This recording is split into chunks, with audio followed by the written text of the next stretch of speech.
Meu aluno, sejam todos muito bem-vindos ao PhD Cursos. Professor Luciano na área, nós vamos começar aqui o estudo de arquivologia. Nós vamos tratar de temas importantes para você fazer uma excelente prova, tá? Pessoal, nós vamos hoje, começando aqui a legislação arquivística, nós vamos tratar em especial da Lei 8159 de 91, que é a Lei Geral de Arquivos Públicos e Privados, tá? Então essa lei é muito importante, só que antes de adentrarmos efetivamente na lei federal que regulamenta, aquela obrigação que o poder público tem de fazer a guarda, de fazer a proteção dos documentos, dos acervos públicos, tá? Nós vamos primeiro tratar de alguns temas constitucionais, tendo em vista a Lei Federal 8159 de 91, ela ser inspirada em dispositivos da Constituição. Então, sempre que a gente começar o estudo de qualquer tipo de lei infraconstitucional, que são aquelas leis que estão abaixo da Constituição, é necessário que a gente conheça primeiro os dispositivos da Constituição, para que a partir daí a gente efetivamente entre nessa lei. Tudo bem? Vamos lá. Olha só, nós vamos agora, sigam o professor Luciano nas redes sociais, tá? Lá no Instagram, adv.lucianosouza, e vamos que vamos. Primeiro, como eu falei para vocês, nós precisamos observar os dispositivos da Constituição acerca exatamente dessa obrigatoriedade que o poder público tem para com os documentos, tá? Sobretudo os documentos de ordem pública. Então vamos lá. Alguns pontos importantes, como eu falei, dentro da Constituição, são necessários para que possamos embasar o nosso conhecimento e, claro, a partir daí nós partimos efetivamente para a lei. Então veja, temos aqui os principais pontos referentes, presentes na nossa Constituição Federal de 88, que relacionam-se com a atividade de gestão de documentos e com a arquivologia, tá? Quando eu falo de gestão de documentos, eu estou falando de técnicas que serão aplicadas para que nós possamos ter a garantia do acesso às informações constantes em documentos, para que nós possamos ter a preservação desses documentos, a sua conservação, a sua restauração, sempre que houver uma necessidade. Então, a Constituição, a partir de agora, nós vamos ver dispositivos constitucionais que direcionam exatamente para a gestão documental e efetivamente para a arquivologia. Vamos lá.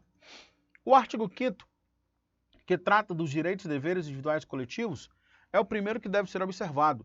Deve ter especial atenção nos incisos, inciso 14 e inciso 33, que tratam do direito ao acesso à informação, e que depois acaba sendo desdobrado e detalhado nas leis arquivísticas, sobretudo a lei que nós estamos estudando. Vamos lá observar qual o teor desses dispositivos dentro dos 78 incisos do artigo 5º. Vejamos. Primeiro pego o artigo 5º, inciso 14, pessoal. Claro, não nos interessa o caput do artigo 5º, mas o inciso 14 nos interessa. Ele fala assim, ó: é assegurado a todos o acesso à informação, o resguardo do sigilo da fonte quando necessário ao exercício profissional. Pessoal, nesse momento aqui, o Constituinte de 88, ele vai trazer um direito público subjetivo de todas as pessoas que estão dentro da República Federativa do Brasil. Leia-se, o direito ao acesso à informação. Então, vocês têm que lembrar que aqui constitui a regra. Constitui a regra, ou seja, o acesso à informação de ordem pública e o acesso à informação de caráter o quê? Pessoal. Então, essas duas informações, ela é de livre acesso. Isso constitui um direito fundamental. Beleza? Consubstanciado no artigo 5º, inciso 14. Então, a gente, no primeiro momento, tem que lembrar que o acesso à informação é uma garantia da Constituição em que todas as pessoas podem ter acesso livremente a informações públicas e informações de caráter pessoal. Professor, e essas informações estão aonde? Essas informações, em regra, elas estão em arquivos. Arquivos públicos ou arquivos de caráter público, que nós vamos conhecer mais na frente, tá? Então, nesse primeiro momento, vocês têm que lembrar desses detalhes. Aí vem resguardado o sigilo da fonte, quando necessário ao exercício profissional.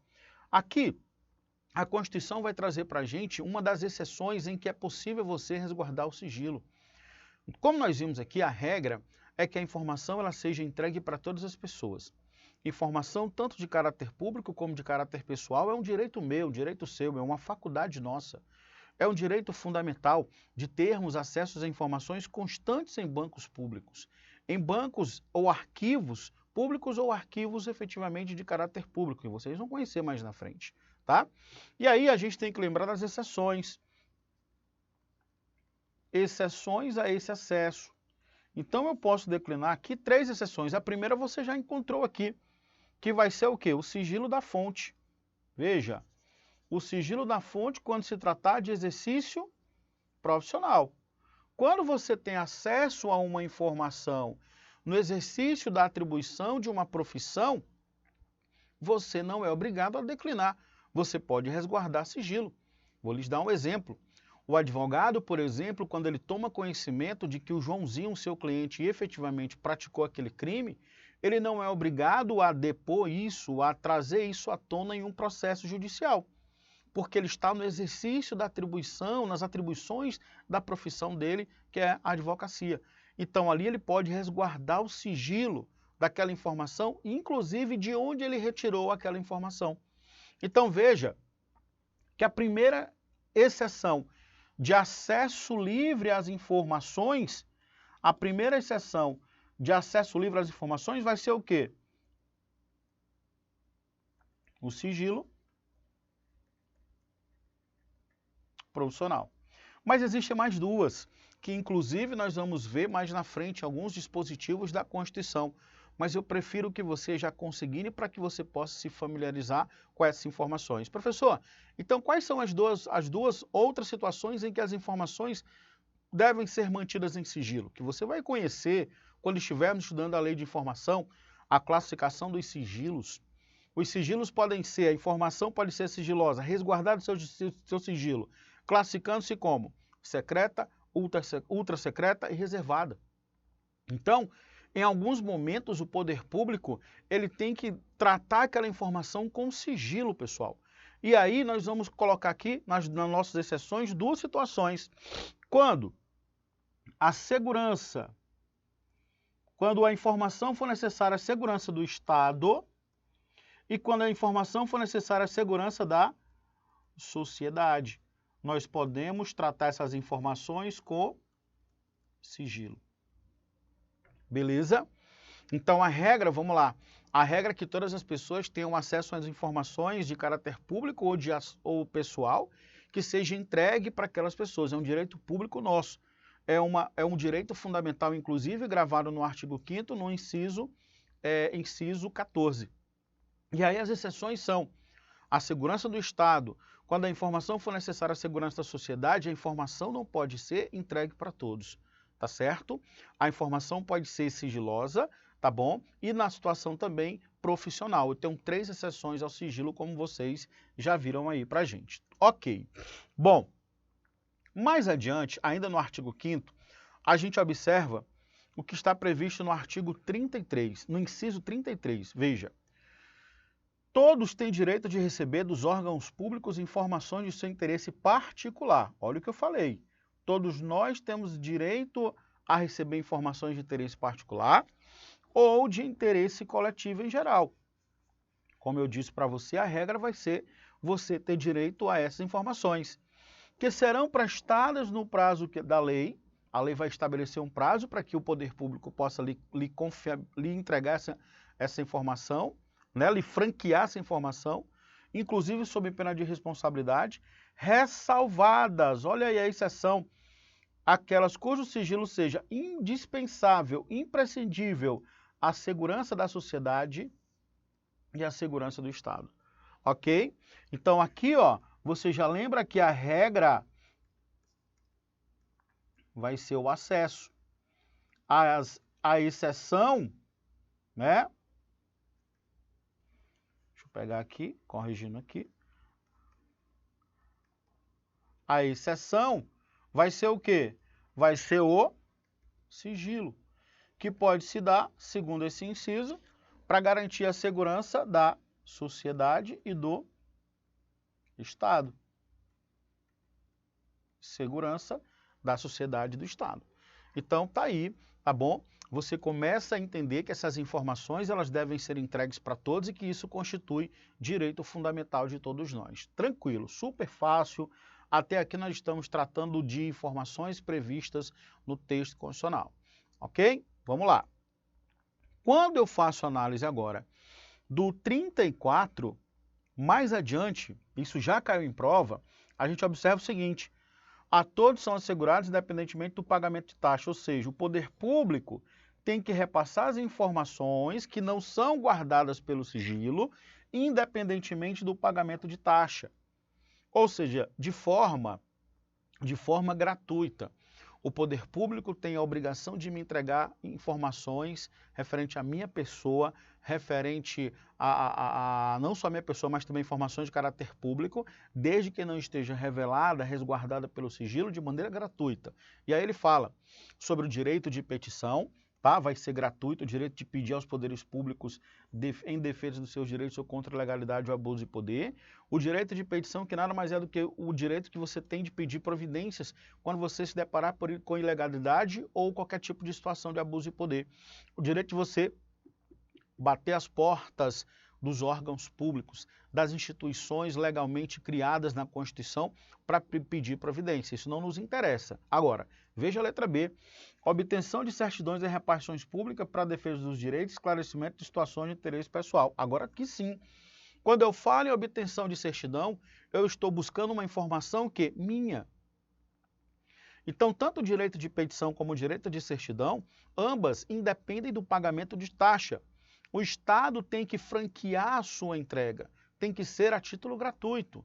O poder público está tendo uma ilegalidade, o abuso de poder, então você tem que chegar e resolver, pedir a providência de maneira gratuita. Você pede de maneira gratuita, bem como você pede a certidão de maneira gratuita. Tudo bem? Beleza. Vamos lá. Mais na frente, nós temos ainda no artigo 5º, o inciso 60, que fala assim: a lei só poderá restringir a publicação dos atos processuais quando a defesa da intimidade ou o interesse social exigirem. Quando ele fala em atos processuais, eu estou falando em atos perpetrados pelo poder público, pessoal. Ali, por exemplo, dentro de uma ação judicial, aqueles atos de processo que são atos tipicamente de Estado, regra, são públicos. Se você parar para observar, eles são públicos. Ou seja, de acesso livre. Isso é um ato de Estado. Por exemplo, professor, dá um exemplão aí, vamos lá. Quando você entra, você chega lá no fórum, está tendo lá uma audiência lá cível, qualquer que seja, que não seja envolvendo nem intimidade e nem interesse da sociedade, beleza? E aí está tendo uma audiência lá e você simplesmente adentra naquele recinto para assistir a audiência. Pode? Pode. Porque aquele ato processual, leia-se audiência, é um ato processual público, ok? Bem como todos os atos processuais, que são tipicamente atos de Estado. Então, é de livre acesso, salvo, aí nós temos as duas exceções. Quando o ato processual envolver a defesa da intimidade, ó, salvo, quando envolver a defesa da intimidade das partes ou interesse social o exigir.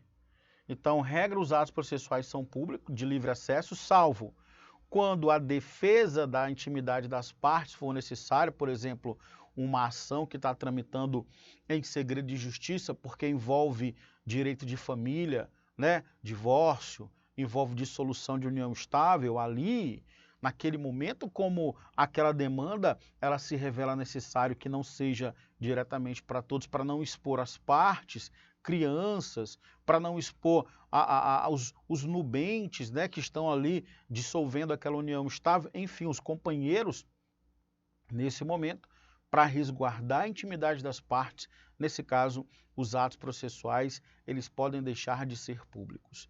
E também quando envolver interesse da sociedade, tá? Interesse social. Então, lembrar desses dois detalhes que são exceções, também já caiu em prova. Bom, e aí nós temos que lembrar o seguinte: existem remédios constitucionais, ou seja, ações que devem ser propostas, impetradas, sempre que o poder público não me entregar aquela informação. E aí você vai ter que lembrar, sempre que o poder público, claro, não me entregar aquela informação que é um direito meu, conforme nós acabamos de ver na própria Constituição, se o poder público não me entrega, a Constituição vai trazer uma ferramenta, um instrumento que vai ser utilizado, tá bom, sempre que o poder público me negar essa informação. O nome dessa ferramenta chama-se habeas data. Guarde isso. Habeas data. Então, o que é, professor, o habeas data? O habeas data, vou chamar de HD, tá? Ele vai ser um remédio constitucional, tá? É uma ação constitucional gratuito que vai ser usado para assegurar o quê? O conhecimento de informações relativos à pessoa do impetrante. Ou então, quando eu quero fazer a retificação de dados constantes em bancos públicos. Então, aqui nós temos as duas situações que desafiam a impetração desse remédio constitucional.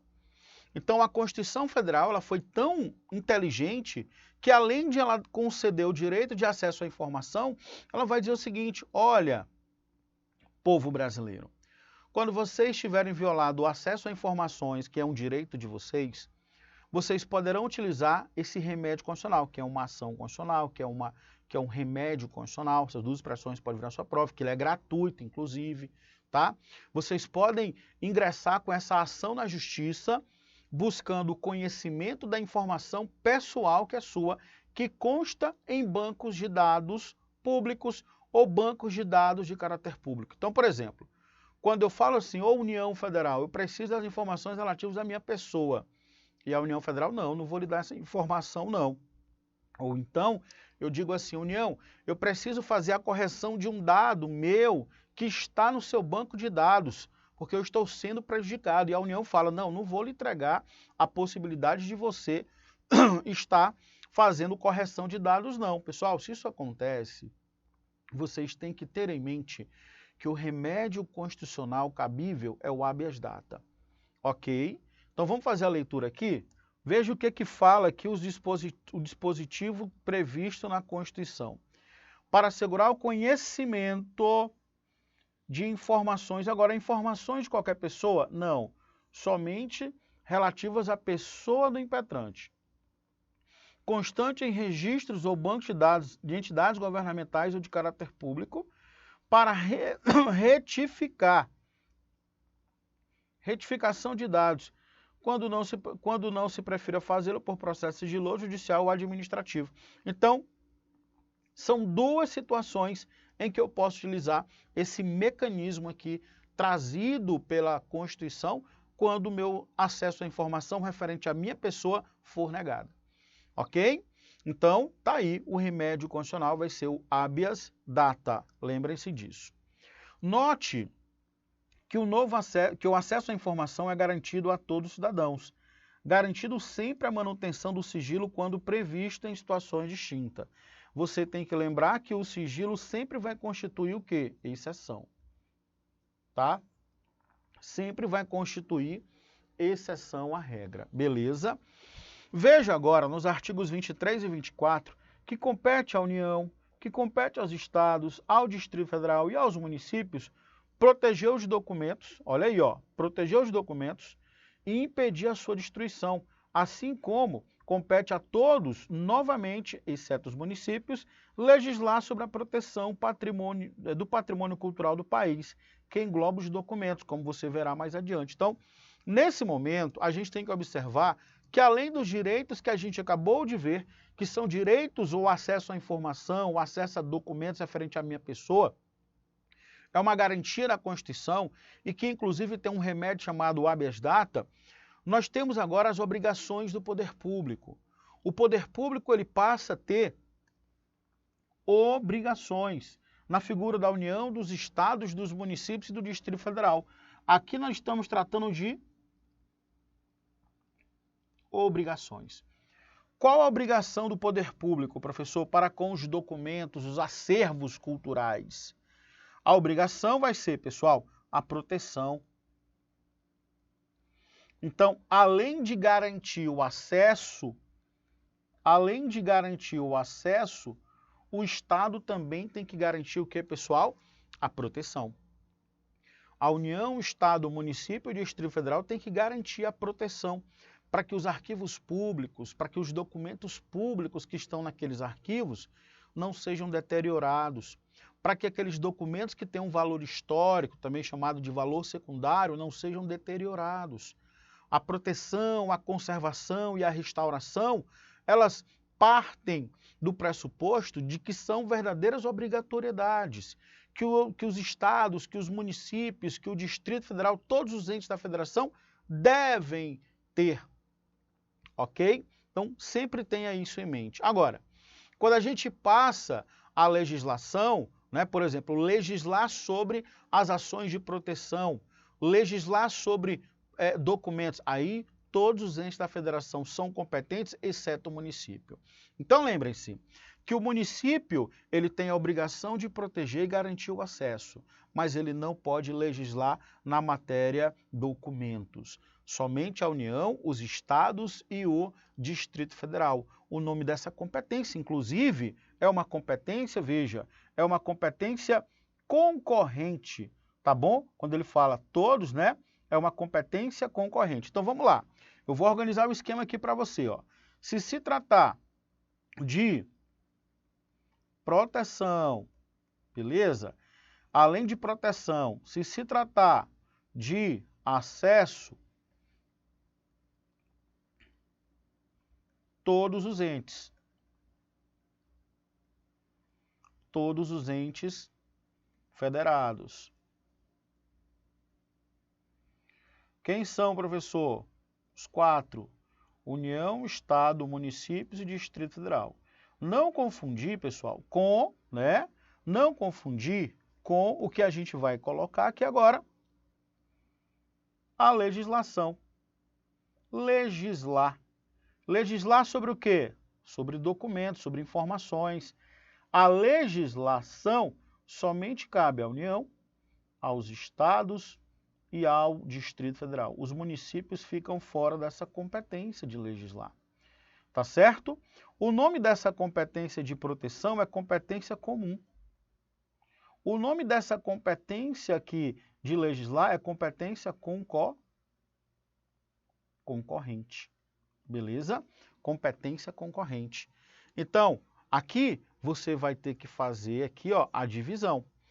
Então, competência comum da proteção e garantir o acesso, os 4 entes. Compete concorrentemente somente a 3, União, Estado e DF, a legislar sobre documentos e a proteção, tá bom, do patrimônio cultural. Porque quando eu falo em documentos, eu estou falando de patrimônio cultural. Imagine um documento, uma carta subscrita por Dom Pedro I. A carta tem muita importância de ordem histórica, cultural. Então, nesse caso, ali ela tem que ser preservada, tem que ser resguardada, não pode ter acesso muitas pessoas, beleza? E essa conservação, os 4 entes têm que atuar e garantindo o acesso. Já a legislação, somente dentro da competência concorrente. Beleza, pessoal? Beleza. Vamos ver aqui o que fala o dispositivo da Constituição. Na prática, olha só, é competência comum. Comum é todo mundo, tá? União, Estados, DF dos municípios. Proteger os documentos, as obras, bem como bens de valor histórico, artístico e cultural, os monumentos, as paisagens naturais notáveis e os sítios arqueológicos. Impedir a evasão, destruição, descaracterização de obras de artes e outros bens de valor histórico, artístico e cultural.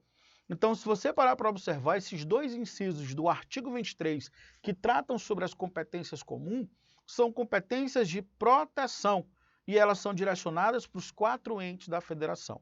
Tudo bem? Beleza? Então eu me despeço aqui, já encontro com você no nosso próximo bloco. Vamos lá, continuando aqui a nossa jornada rumo à aprovação. Forte abraço, volto já, valeu, fui!